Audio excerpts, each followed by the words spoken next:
تستهدف الكتائب القومية والمرتزقة وآلياتهم تمهيدا لتقدم قوات الاقتحام.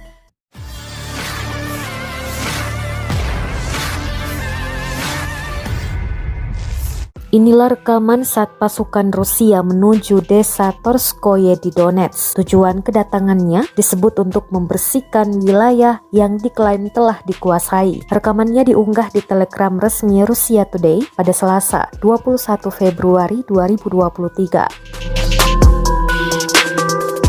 Seperti yang dicatat oleh koresponden militer Russia Today Arab Sargon, unit pasukan khusus intelijen dan drone Rusia memainkan peran kunci dalam arah ini. Salah satu pejuang memberitahunya bahwa tentara bayaran asing telah melangkah ke sini, tetapi penembak Rusia sudah belajar bagaimana menghancurkan kendaraan lapis baja mereka. Jelas keterangan unggahan.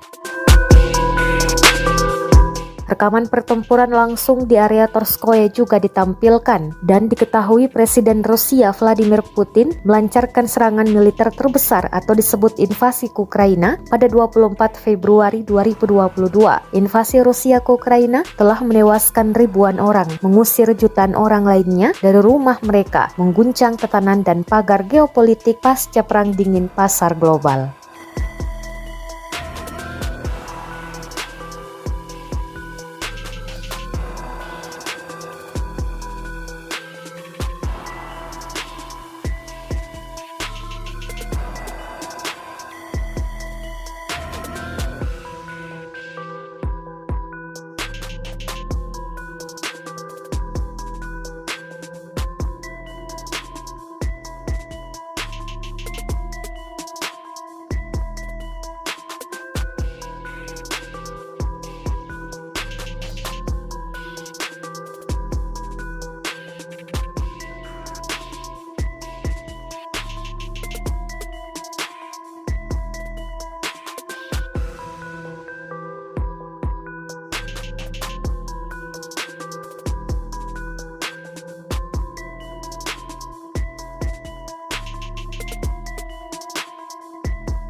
Terima kasih sudah nonton. Jangan lupa like, subscribe, dan share ya.